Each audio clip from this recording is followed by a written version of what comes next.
Good morning, George. Hey, Julianne, how are you? I'm good. How are you doing? I'm good. I didn't know the invite came out from, it didn't come out from me. That's why I asked you for it. I didn't see, I thought it was coming from you. No, sorry. So it always comes out from Authorine. Amani uses Authorine's Oh, okay. account because that's her daughter. Oh, okay. And so it will always come out from her. Oh, okay. Okay. Okay. Cool. Awesome. Everything going well? Oh, yeah. Oh, yeah. Glad Oh, to yeah. hear. Glad to hear it.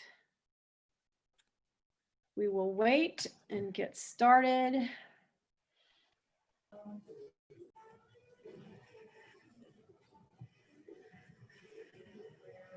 In a minute.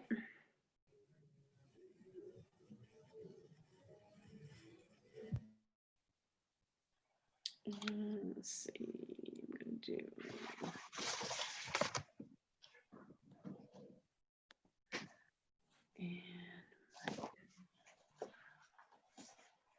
Okay.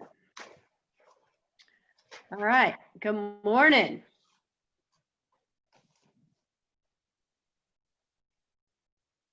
Hello, everyone.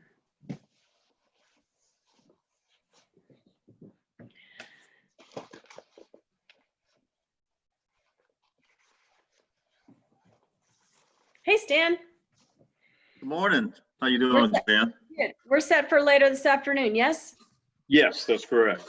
Awesome. Well, hey, Stan. Hey, George, how you doing? I'm great. How about yourself? Oh, not bad at all, man. Long Better time no seeing you. see. Yeah, it has been. Welcome. It How's has the been. family? Yeah, everyone's good, man. Everyone's doing well. What about yours? No complaints. None whatsoever. Yeah. Welcome to the team. Pleasant surprise. Yeah, thanks. Yeah, I Thanks, saw your appreciate picture it. on the wall when I went in to get my, I had a closing on Friday and I went up to get my commission check and I walked by the board. I had to do a double take and I said, wait a minute, that looks like Stan. Awesome. Yeah, it's me in the flesh, yours. A good deal, good deal. All right. Welcome, everybody. So glad that you are here. Today, we are learning how to input your listings into these systems. I'm going to show you the easiest way to do it. And then I'm going to show you the hard way to do it. And you're going to want to do it the easy way. Okay. So it makes more sense because what it does is it feeds both MLSs simultaneously, which is a great thing. Okay. So the first thing that we need to know, let's see, I've got a couple, I know I've at least one person. Can you give me a thumbs up or wave your hand if you have inputted a listing before? I thought, okay, so I got two. All right, so I got two. I don't know how to do a thumbs up, but I have done it. Okay, that's okay. Awesome. All right. Thank you, George. All right, so a few of you have, and so now we're gonna talk about like best practices. So if you have any questions during this time, please don't hesitate to unmute yourself, ask a question. You can put it in the chat if you want, but just chiming in is fine, okay? This is interactive. So I'm going to share my screen with you first, and I'm going to show you, so you get a listing. The first thing you want to do is have all of your ducks in a row and know exactly what information that you need in order to input the listing. And rather than in the nth hour, I typically do my listing when I'm inputting after hours, which is usually not a good time to contact my clients because it may be late at night. So I want to make sure I've got all that information correct. So what I do is I print out this sheet that I'm going to show you, and I'm going to show you where to go for it. And I take that along with me on my listing consultation. I ask these questions, or the ones that I know I won't be able to find, so that when it comes to the nth hour, I have everything in front of me and I'm ready to go. Okay, so everybody can see my KW, yes? Okay, all right, so I'm gonna go here. There's 3 places on your MyKW where you can go to the intranet. Any of these 3 take you to our intranet. And of course, it's gonna tell me it won't let me. Let's do this again.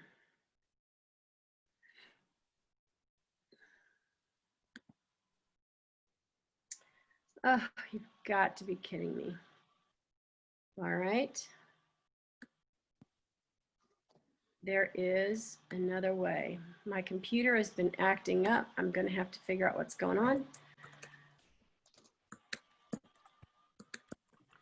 I'm going to stop the share because you guys can't see this now. Hello, everybody. Now I'm going to go to Chrome.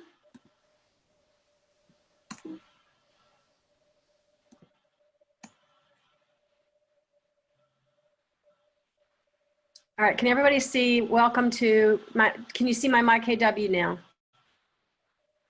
Yes? Yes. Okay, cool, thank you. All right, so I'm gonna go here to my Market Center intranet, and it takes me to our Market Center, right? So this is our internal Quan information. You know, this is where all of your posts are, and there is, this is where you find your quarterly stats. There's a lot of great information in here, vendors, all kinds of stuff. I'm gonna go to Market Center and Documents. And in here, you will see bridge list forms. Here's a folder, and it has your printable folders. Notice this one is residential attached, this is residential detached, and this is residential rent. So that would be a lease. So there's your 3 that you will need. If, let's assume that this is a residential detached, when I open it up, it looks like this, residential detached listing form, and it has, I think it's 8 pages long. And it has every question that's gonna be either on FMLS or Georgia MLS for me to answer. I don't necessarily fill out every single piece of this while I'm there, but what I do is I go through it and go, oh, I don't know that about this property. Then I'll ask the owner, right? It has everything. If you wanted to write out your remarks before you started typing in the remarks section, you could do that.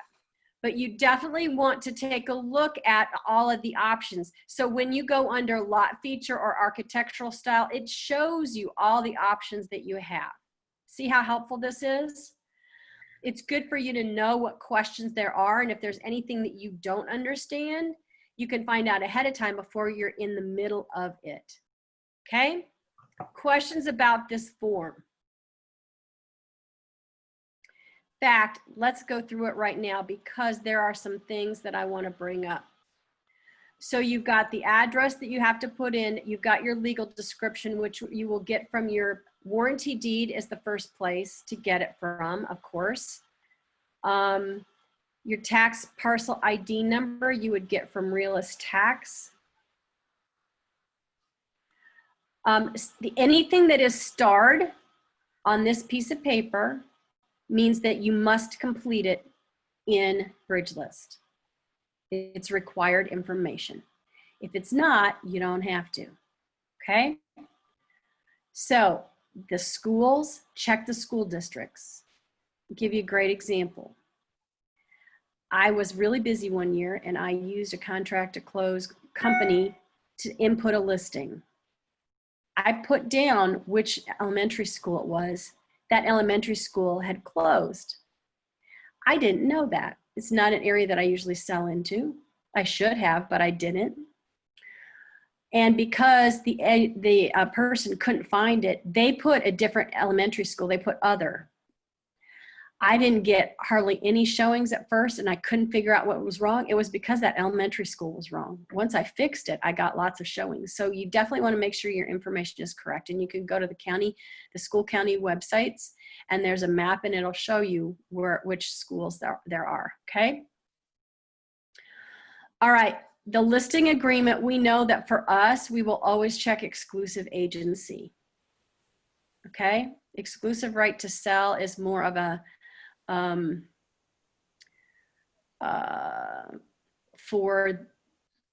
if you were in a situation where it was a FSBO and you were going in there, but you wouldn't be listing it anyway. So really, it's always exclusive agency for us because that's what we get. Okay. Dual variable compensation. So variable compensation would be that it is depending on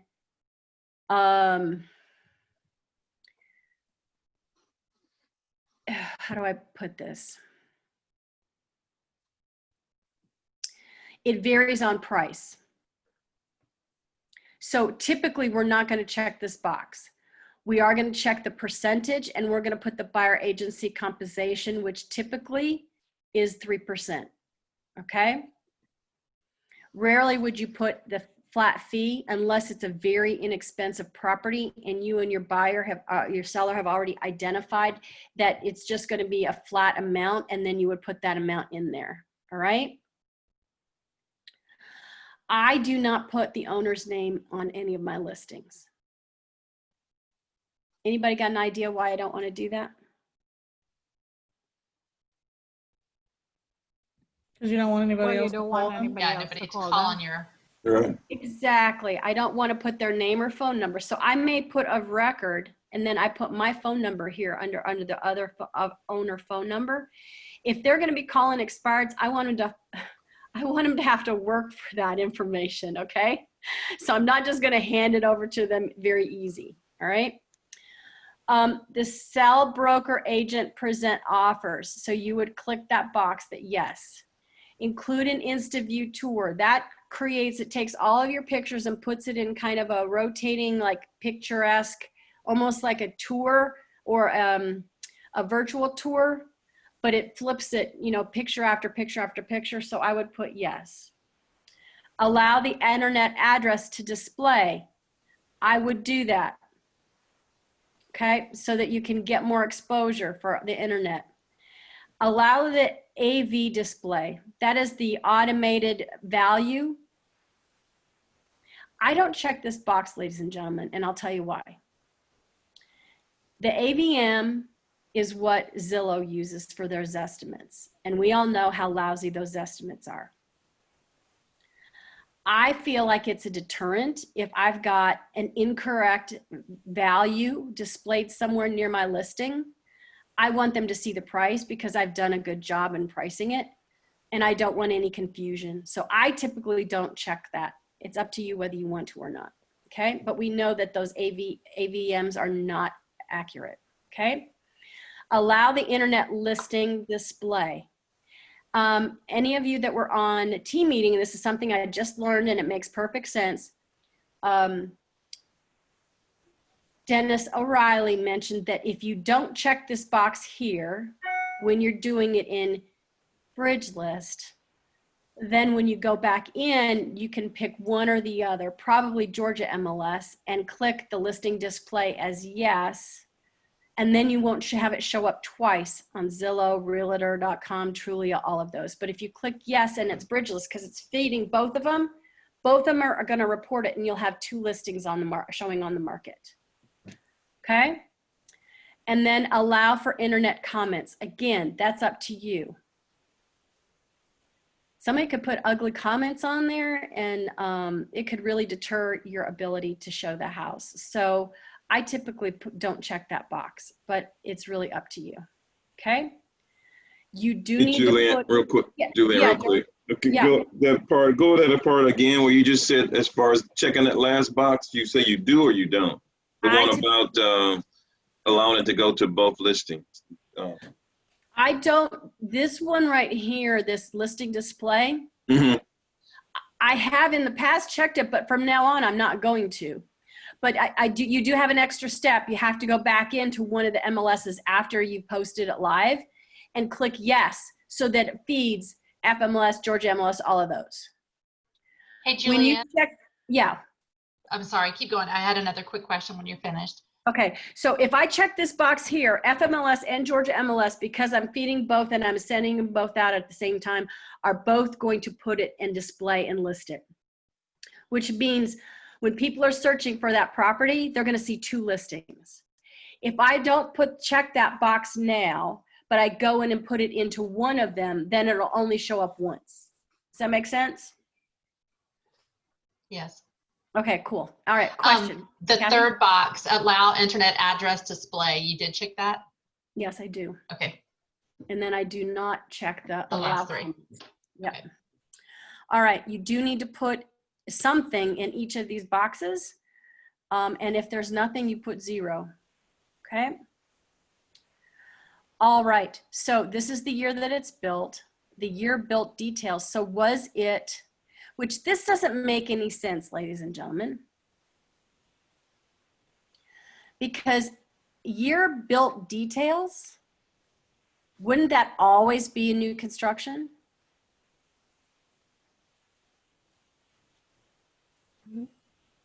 Or to be built? It is going to be one of those two things. If the year built is 1958 and the year built details says at the year built, what are the details that it was new construction then? That doesn't make any sense. So I don't think that that describes it well. If this is a new construction, it goes here. If it's a resale, then it goes here. If it's 60 years or more, you're going to click that box. All right. Whether it's new construction, you're going to put under construction, to be built, or new construction. Resale doesn't make any sense under new construction either. So some of these don't make a whole lot of sense. Clarity on that confusion. Yes. All right, lot size. Let me go to,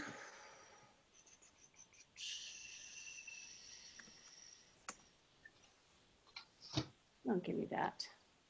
Is Julianne, are you recording this in case we want to review it when we? Of course I Later. am. Okay, cool. Thank you. You're welcome. It will be in the quantrain.com. Okay.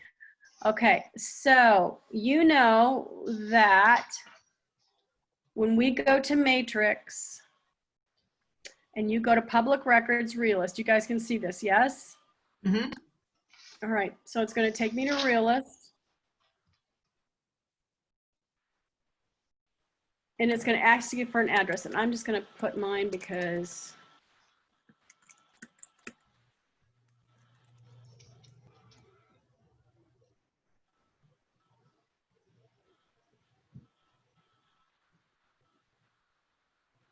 all right.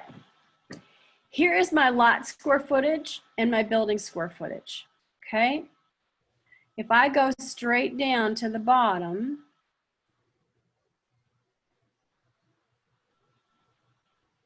here are my lot dimensions. Now mine is very simple because it's four-sided. A lot of people's isn't. For example, if I was on a cul-de-sac, this was a curve, there might be 2 or 3 here. So when you go to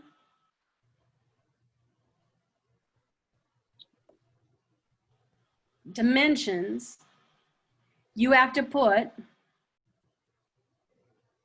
183 by 80 by 176 by 82. Make sense? Mm-hmm. If this is more than one, I add them together.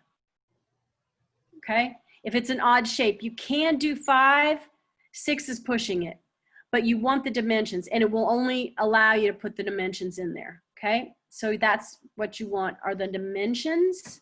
So do we fill it out just like 18 and then the foot marker X, 120, the foot marker? Is that how we fill it out? All you have to do is 80 with the X, yes, 80X, 150X, yes. Okay. Yeah, just the X's, okay? So You that need means you don't fireplace. use that number that was there that said the lot size. That would be inappropriate to put that number there. There's another place that they want it, Okay. okay? Now, wait a minute, I could be wrong. Hold on, there's a dimensions. Maybe the dimensions go in another place. I apologize, hold on. It gets confusing. I know that you have to put there are two things that you have to put in. One is for sure you have to put the 80 by 120 and all of that. Every once in a while you do have to put in the actual square footage that we found at the top. Hold on. Yeah, the 14,000. 1453, 530. Yeah, every once in a while we do have to put that in there too. And it makes it sound like it's arbitrary. And I promise you, sometimes it feels like that. Sometimes it's like, well, wait a minute, they've never asked me for that before. So I think they always are changing. But I know for sure you have to put the dimensions as far as the X times X times X. Okay. Okay. All I think right. I see the lot size down there where it says acres and to your right, where it says lot size to the right. of Lot your screen. size. That's There it where you is. put That's that. where you put the actual Yeah. square footage. Yes. Okay. Okay. And actually this is going to ask for acres. So then what we have to do is we have to go 43,000. and do a conversion, right? So I go square foot. You could just divide by 43,560 and you get your acre. Yes, you can. And if you are new in school, you remember that number. For those of us that don't, there's a cheat, right? So here, what did we say that square footage was? 43,560. 43,550. There it No, is. 560. 60. So there you go. A little bit less than an acre. Yeah. And you're going to want to put 0.99. 0.99. You can't have a nothing before a dot. So it has to be 0.99. Okay? All right. The home warranty. Under FMLS, it allows you to put negotiable, but you will see when we get into it, it doesn't really allow you to do that. It's just going to say yes or no. So if your house already has a home warranty on it, you're obviously going to check yes. If you've talked to your owner and they've agreed that no matter what, you guys are going to do a home warranty, you would check yes. If it's negotiable or they're like, I don't know about that, just put no on that one, okay?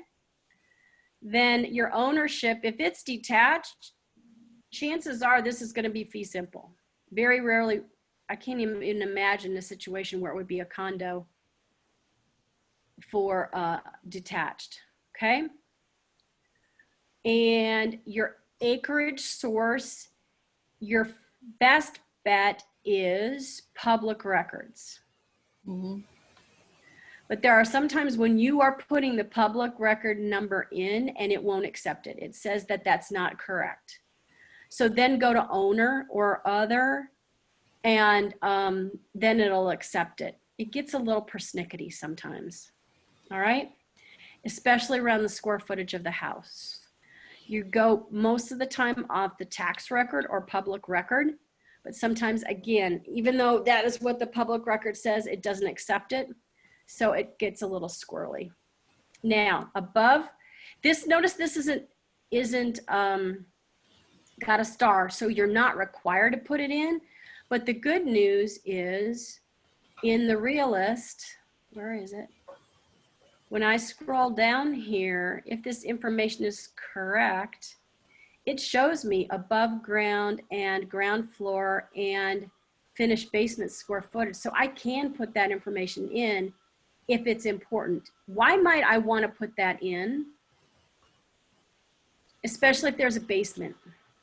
Because that's extra living space that's counted. So it makes the house, appear bigger. Exactly. And a lot of times people are like, well, does that include the basement or not? Well, if you're putting below ground finished area, then they know that that's being included in the total square footage. So it just helps to clarify that total number for the agent. The tax amount and the tax year typically will, if you're putting it in from, and I'll show you in a second, it should automatically populate in the latest year, but it may be delayed, like mid-year on, it could be, I'm sorry, at the very beginning of the year, it could be like for 2020, because most of the taxes were paid towards the very end of the year, the oldest record could be 2018. So if you know what was paid in 2019, this would be good information to plug in from the owner, okay? Now, the difference between a master association and an association. Anybody familiar with Town Lake in Woodstock? Anybody? I happen to live in Town Lake. Town Lake has a master association. There are probably 15 neighborhoods or more in Town Lake. And there's a master association that each of those HOAs pays into that helps to take care of the grooming of the main roads. And so that would be a master association. The HOA is for the neighborhood only. So what they want to know is there a master association and is there a separate HOA? For example, Bridge Mill is another great example. Bridge Mill has a basic master association and it's minimal. And then they have HOAs that include, it's an a la carte, and you can pick tennis, swim, golf, the gym. You can pick and choose what you want to. It's not required. So this is your opportunity to explain as best as possible. And you're going to want to click all of those things. Now be careful when you put ground maintenance, if you're clicking that,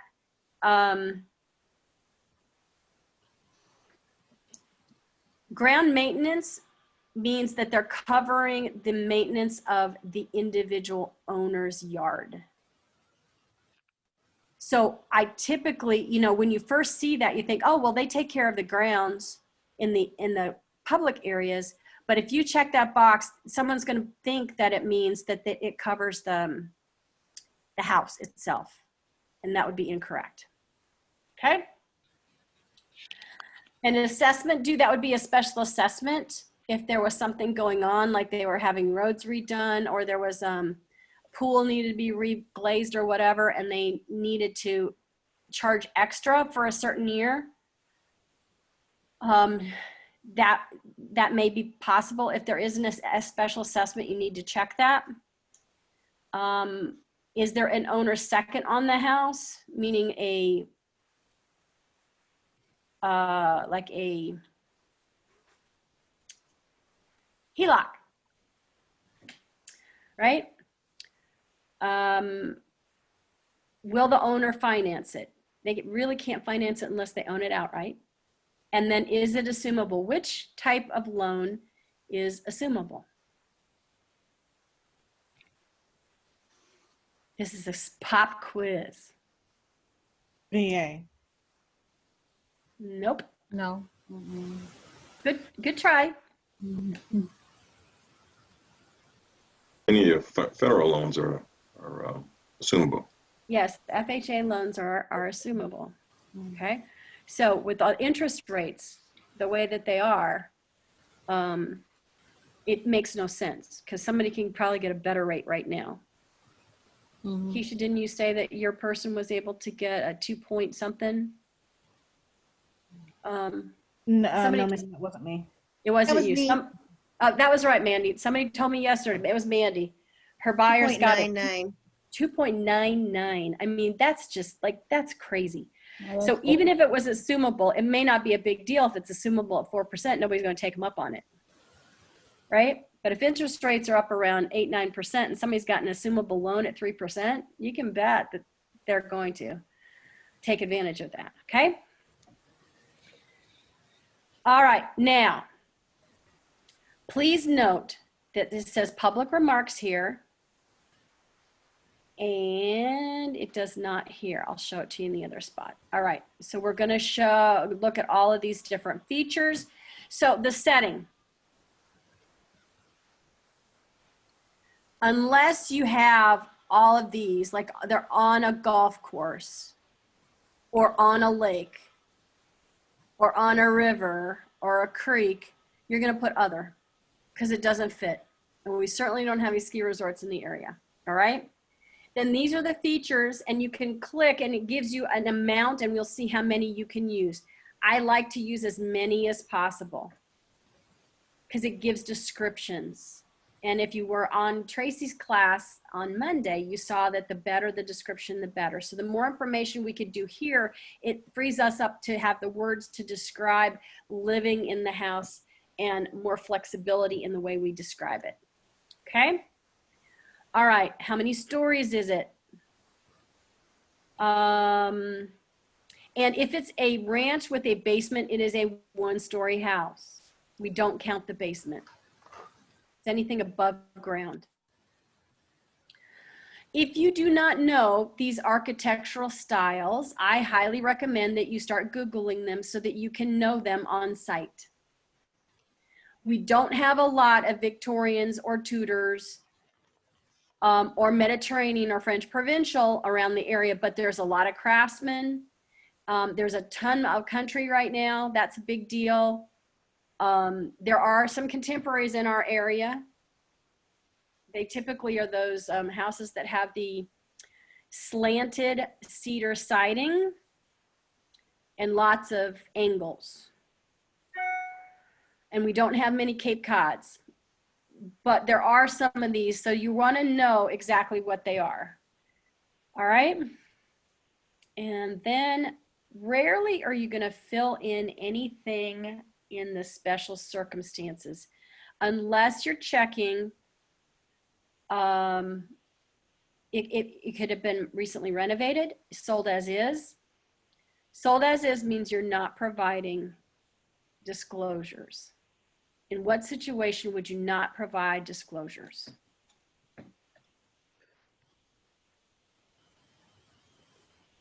Like if you're dealing with It's like like a a foreclosure or physical, something. Say that again. it's like a patent defect or something. I'm sorry, you guys speak a little bit louder. I couldn't hear you. If you can see like a physical, like anything physically wrong with the property, then you don't have to disclose that. Sold as is, there's a different reason for not checking or for checking sold as is. If it's an estate situation and they haven't lived in the home, then they wouldn't know. Or if it's maybe a flip, sometimes like investors. Yes, a flip. So if it's a flip, they've never lived in it. Now, I can guarantee you they know some things about that property. So there may be some stuff that they could share, but that would be a sold as is. An estate, right? People pass, children haven't lived in the house for 40 years, 30 years. They don't know anything about the house. And there's nobody that lived in it that can provide it and when things were done. So that would be a sold as is situation. All right. Okay. Our roofs are typically composition shingles. There are some others, but for the most part, 90% of all roofs out there are going to be composition shingles. All right, exterior, you also have choices. You can check as many as you want. Notice that FMLS has some, and then Georgia MLS has some additional ones. The more that you can, again, describe the property, the better. Okay? Your water source, public or private, parking, including garage doors, drive under, all that kind of stuff. It's pretty easy. You're just checking the boxes. I'm looking for anything that would be unique. And if there's anything that sticks out to you, let me know. If there's a pool, you need to know, is it fiberglass or gunite? And do you know the difference between those two? Is it heated? Is it vinyl? Julianne, can I kind of circle back just a second? Yep. When, I know on several of these, you can basically select however many options, you need to, but for Yes. the architectural type, there, as you were like reading off those and you were like, we don't have a lot of that. We don't have a lot of that. And I was like, oh, actually my house kind of could be several of these things. And so for architectural type, do you just select one or can you select more than one? You can select more than one. Okay. But typically it's going to be one. Right. I mean, Well, if like if it was a ranch, but it also had a Mediterranean feel to it, you would check. I think you can check too. And we'll look at it when we go into the actual listing to see Okay. whether or not it allows us to check more than one. And I believe it does. Okay. Okay. Thank you. Uh-huh. All right. So we're back down here around construction. Again, so there's a lot of houses in our area that are a brick front, and then they're got siding on the back, right? So there's 3-sided bricks, there's 4-sided bricks, there's a brick front. Is there any of those is going to be a brick and frame, or it could have partial brick and then the rest of it is just frame. So you would check that. Aluminum siding. Cedar would be more for contemporary. Cement siding is more of that hardy plank siding that would be there, right? I don't understand what frame is. If anybody's got an idea what, well, that would just be a wood frame house. Sorry. Yes. With nothing else. Then you've got shingle siding. So that would be like the cedar shingle. If it had stone, stucco, and stucco would be either hard coat stucco or synthetic stucco. Then vinyl. Now, how do you know the difference between stucco and synthetic stucco? That's another. I'm just about to ask that question. Yeah, I will tell you that on all hard coat, all of the trim pieces are going to be synthetic. Very rarely are the trims hard coat. You can kind of tell by knocking on them. The synthetic sounds more hollow than the stucco does. It's a little bit harder. The synthetic goes on styrofoam, and then they put the mesh that the stucco goes onto. They're not bad. It just depends on how it's taken care of. Julianne, is there usually like a year, like is there a year kind of when they started doing the synthetic more like generally homes pre blah, blah, blah, or? Not that I'm aware of. It could be. I don't know that answer. Okay. Okay. But what I do know is that like we have hard coat stucco on our house. And from what I understand from a stucco person, basically like our house was built in 95. And the trim was synthetic back in those times. So it's been a while that they do the synthetic stucco on the at least on the trim. Okay. There is probably more problems with synthetic than there is with hard coat. If you take good care of it and if you're sealing it well, it's really, it's as good as brick. Okay. All right. Neighborhood amenities. Here's where you're going to go in and you're going to say, all of the things that are taken care of. It amazes me. This is just an FYI, and I know I'm being taped, so I'm going to be very diplomatic. Notice the words that they use here and how inappropriate they are based on on what we're held accountable to for being Ethics and everything. Yes. That's Okay. horrible. It is. It's ridiculous that they have that in here. It just drives me crazy every time I see it. And you know what? Also, somebody's definition of walking somewhere is totally different from somebody else's. Correct. Exactly. So I would tend to, like, I live just down the street. You could walk to shopping, but I wouldn't necessarily put that. But I've got a school in my backyard. I wouldn't put walk to schools either because there's a fence. So unless you're going to hop the fence, you're not going to walk to the school. You got to go out and around. So it is very relative. All right. This information here is going to be for more newer houses. And this is if they are those certified professional builders and green building builders. And if you know those, then they are definitely going to be, that information will be in with your client's paperwork, as far as the features that it has and the ratings, the HERS ratings for the houses. For most of our resale, we won't fill this in.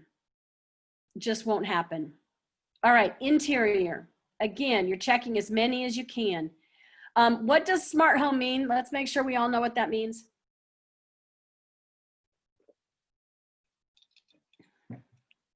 Anybody? You can control aspects from a mobile device?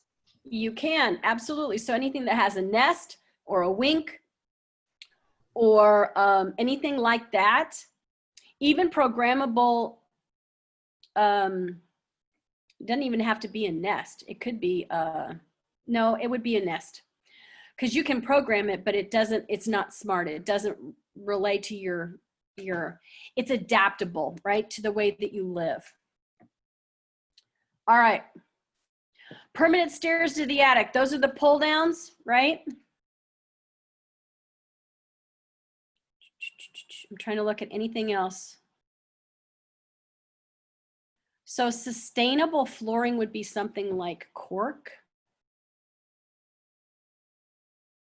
If you If you have hardwoods as well as wall-to-wall carpets upstairs, would you click Yes. both of those? I would click both, yes. Okay. I would put hardwood floors.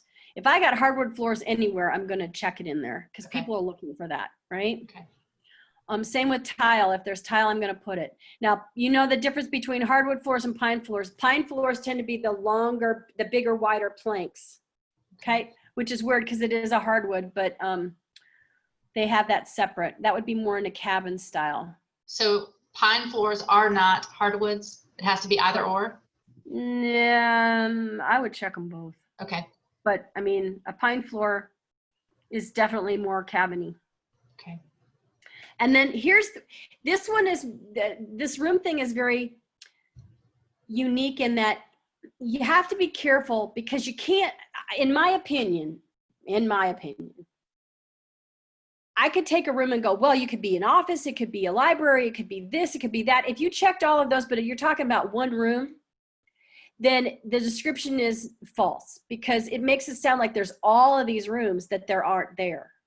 So you have to kind of identify what's the best way to describe this particular room and then make sure that you've got them all. For example, a lot of houses now don't have a separate living room, family room.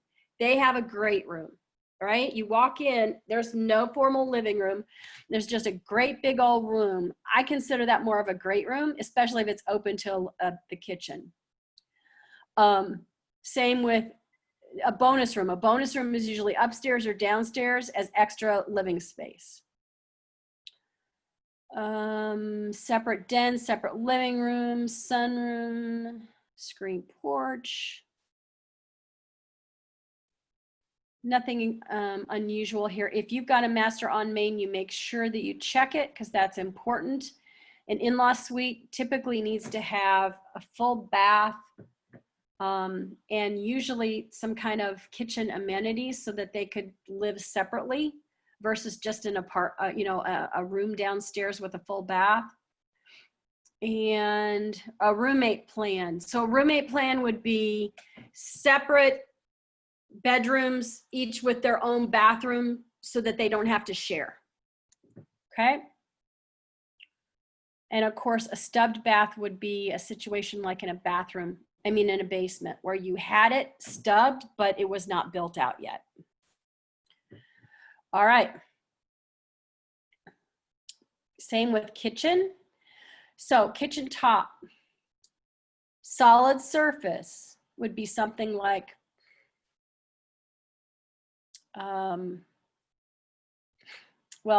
countertop other would be like Formica. Countertop solid surface would be, oh my gosh, the name just flew out. Corian. Corian. It's a solid surface. It's not a stone. That would be a solid surface. Granite, quartz, those are stone. Tile speaks for itself.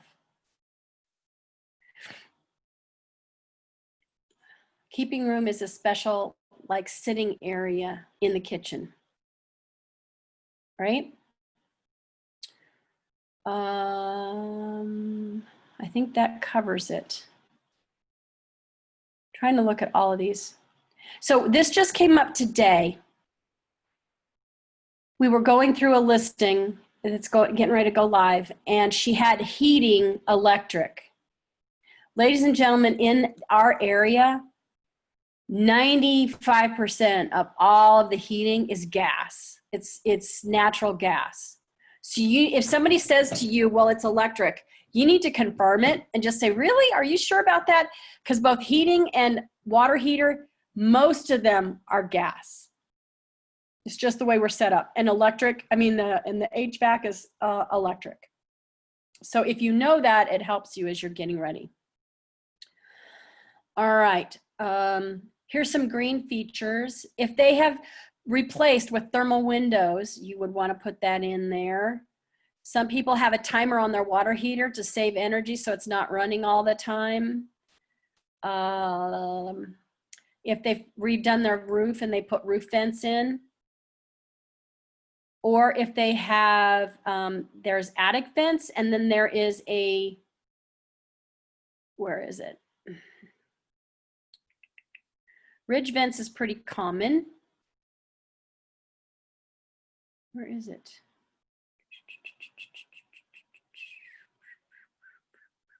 Here it is. Under cooling, a whole house fan. In some of the older houses, there is in the hallway, there's a fan in the ceiling. And when you flip a switch, it pulls all of the air from outside and pulls it up and out through the ceiling. It cools your house down about 10 degrees in just a few minutes. It's pretty amazing. We put one in our house. That's a whole house fan. So a lot of the older houses do have that. And then zoned. If you've got one unit, but you've got two thermostats, one on one level and one on another level, that's a zoned system. It means that inside their system, it's dampered and you can control it from both of those thermostats. So that would be zoned. All right, appliances.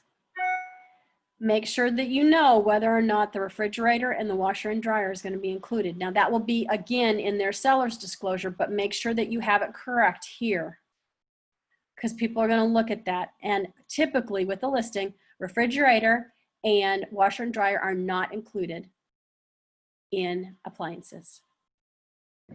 You've got your equipment, accessibility if it's for handicap. Possession is usually at closing or negotiable. And here's where you do your showing instructions and any kind of special conditions. So if it's a short sale, foreclosure, bank owned, we typically are not going to deal with those. Okay. So as you can see, this is very thorough and it gives you the information that you need to go here. So I'm going to go to FMLS, I'm going to products, and I'm going to bridge list.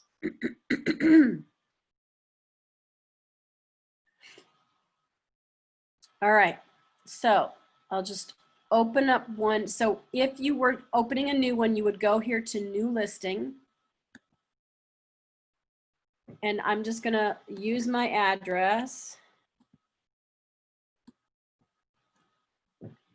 And it automatically pulls up. I got to move all this stuff out of the way. When I pull it up, it shows this, and then I can go search.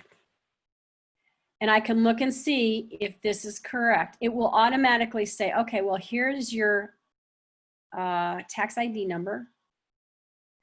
Here is your tax year and your tax amount that you paid. And if you can't see the results you're looking for, you can create a blank listing, or I can click on this one and it will use that information and put it in there automatically.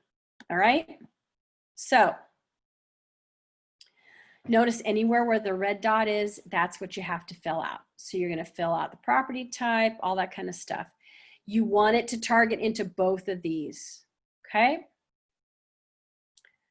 And I'm going to hit, oh, I have to do this. So this is residential detached. And now it lets me create the listing.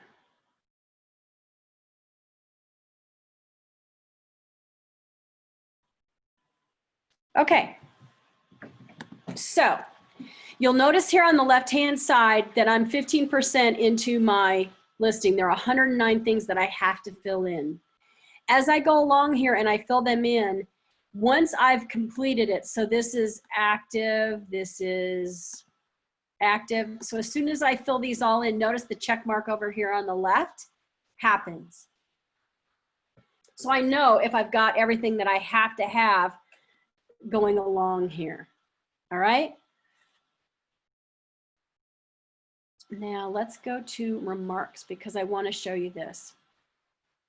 Under remarks, it says public remarks and then public remarks extra. I'm sure that if you were on the class with Tracy yesterday or on Monday, she mentioned to you that we have a lot more ability to describe than we used to. So on the public remarks, you're showing 4,000 and 1,200. That 4,000 is for Georgia MLS, not FMLS. So I start typing my public remarks in here, and when I get to a certain point, I'm going to go down here and put my extra remarks in here. When I go to the final, it puts the public and the extra together, so it looks like it's one document versus being separate. Does that make sense? If you put, even though it says 4,000 here, if you keep typing, when you go to submit this, it's going to boot it out, and the red flag's going to come up, and it's going to say too much information in FMLS. So then you have to cut and paste, and it's a pain in the butt. So I'm just letting you know up front, it's better to put a smaller amount in here, a few hundred, and then put the rest of the remarks in here, and you won't have that issue. Questions about that? All right. So once I finish all of this information and I get it all complete so that everything is checked boxes, then I'm going to go up here to continue to listing media. This is where I can drop in all of my pictures. So it allows me to browse and to just literally drag them in. All right. Now I'm going to close this one and I'm going to open up one that I have done so that I can show you.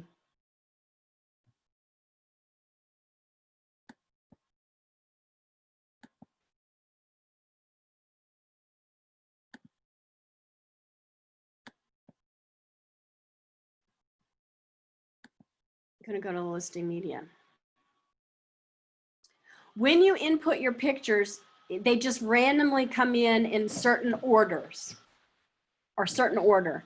And typically it's not the correct order, which is a pain in the butt. But the good news is you can move these suckers around. So for example, if I wanted to move this over here, all I have to do is click and drag it and I can move it over. You can highlight one of them and then you can actually archive it and get rid of it if you want. Once you get them in the order that you want, and typically the way that I organize my pictures is I do it as if someone were touring the house. So it's the front of the house, coming up to the front walk, going to the front door. That way they get a feel for the flow of the house. You walk in, you see to the left, you see the office. To the right is the family or the dining room, and then you walk into the kitchen area, and then so it's just got a really nice flow to it. All right. I typically put the backyard pictures towards the end, and then the amenities to the neighborhood at the very, very end. Then once I've got my pictures all in the order that I want, then I go in and you can add descriptions underneath each one, especially if it's got something special. For example, in this one, I don't know if you can read it, but the shower has both rain and a wand shower head with two different faucet switches, which is very nice. Okay, this one has super deep drawers, so I put that in there, and laundry bins. So you can describe and help them to get a feel for the house as you're going along. Once you've got your listing info and your listing media together in here, then you're going to hit publish the listing. It's going to ask you if you want to put it in both, and you say yes, and you hit boom. If you've done something wrong, it will alert you and you can go back in and you can fix it. But if you've done everything that like I said, then you should be good. So then let's go to Matrix. And let me show you here. What I would want to do is once it was posted, once it's posted, it's going to say posted in Georgia FMLS and Georgia MLS. And if you click on that FMLS, it will give you what your FMLS number is. Same with Georgia MLS. So you can write those down in your folder or wherever so that you've got them. Okay. Then when I go in here to my listing, because we said we weren't going to check that listing activity or to post in the listing. So I have to go to add edit, select myself,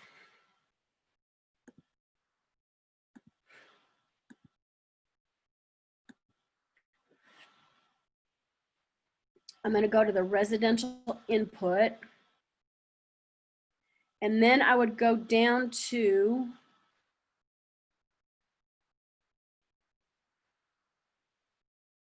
here, allow an internet display, and I would check yes. So this is where I would go in to add that so that it only shows up in all the MLSs once. All right. Then the last thing that you're going to do after you've inputted the listing, you're going to go to your My KW and you're going to go here to technology and go to KWLS. Now I can promise you that it will not be live immediately. But if you type this and type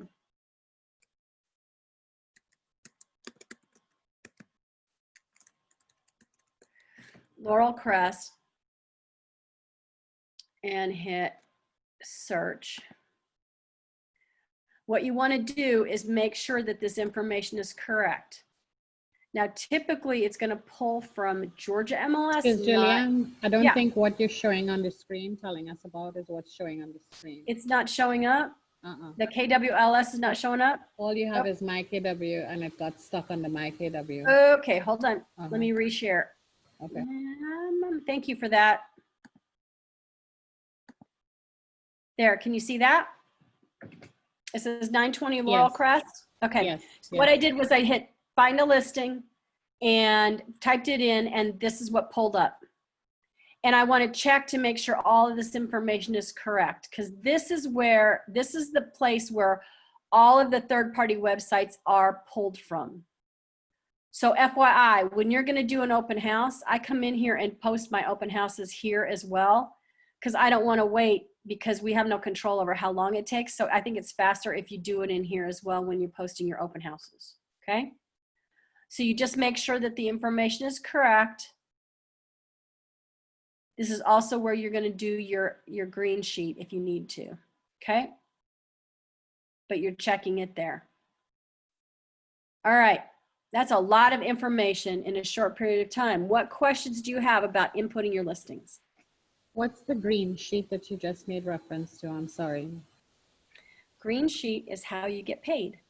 Okay. So green sheet has to be completed within 24 hours of your binding contract, whether it's listing or buyer. And I will walk you through that when that time comes. Okay, thanks. Okay, it's submitted to the office and it tells them who to pay and how much to pay and who gets what. Okay. Yes. And the question, how to set up showing time from your listing. Okay, let's do that really quickly. Good question. FMLS matrix. Okay, so I'm going to go here to add edit. You need to share your screen too, Julianne. Thank you.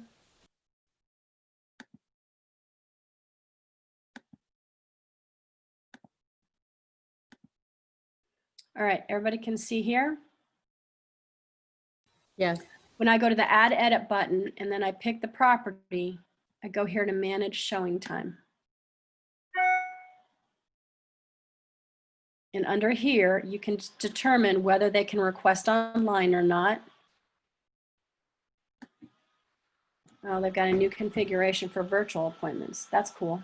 If you still have any questions. Don't want that. They've got lots of help with this, so that's nice, okay? So it's got your information. You can edit it if it's not correct. You can determine how you want to be contacted and how you're going to confirm the appointments, okay? Notifications will be copied to. You can have the details go to your clients or not. I like to manage this, but everybody does it a little bit differently. Some people actually give the access to the owners to confirm or decline, and so they're not doing it at all. So you can add the owner occupant if you want, right? Now here's where you're going to have some restrictions. You've got a maximum appointment length, which can be good, especially if you know that this is going to be a very popular house and you're going to have lots of listings. You can limit how long. You can put that there's no overlapping appointments so that you aren't going to get multiples backed up as much. If there's an alarm that they need to get information, you can put that in here. And then this is important. If you've got a client that is a little leery about having that super box on their house, you can encourage or let them know that you can put an extra level of security by having the CBS, call before showing, activated on that lockbox. When you do, they have to get that CBS code in order to unlock that lockbox. And they get it either, you can have it so that once it's confirmed, it's sent to them, or that you have to send it to them. One way or the other, they have to have that code. So it's another level of security, which is really nice, okay? Also, if there's any additional instructions, like right now, my husband's showing property in a gated community and the gate code was put in here. And then you've got the driving instructions, and then you're gonna hit save changes. It's pretty simple, okay? Any other questions about that?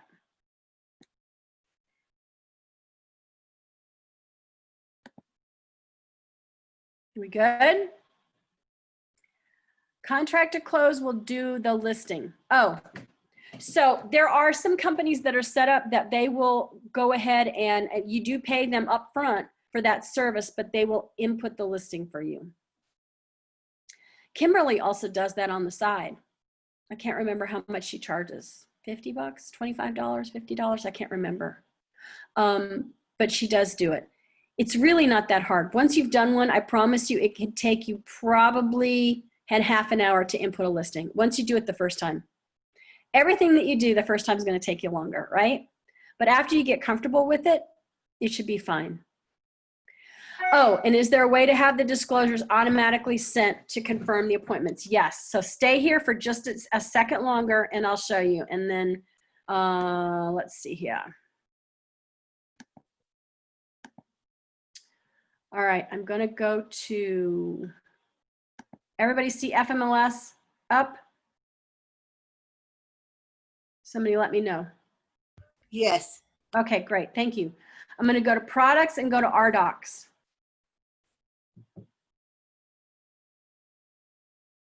You're going to have to complete you're going to have to create a tile for your property, all right?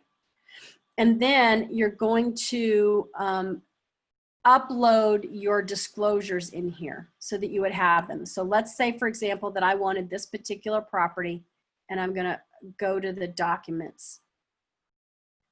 So I'm going to go to the seller's property disclosure.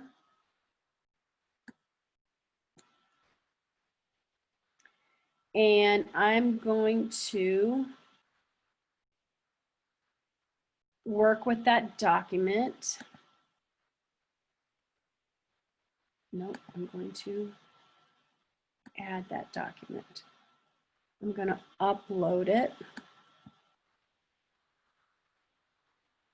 And that's not right. Never mind. Sorry. Hold on.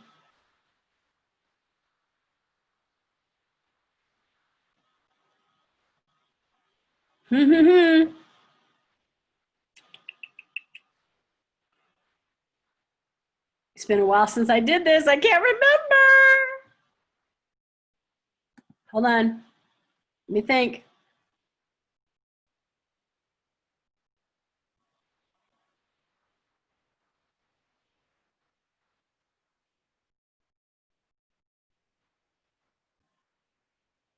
You know what?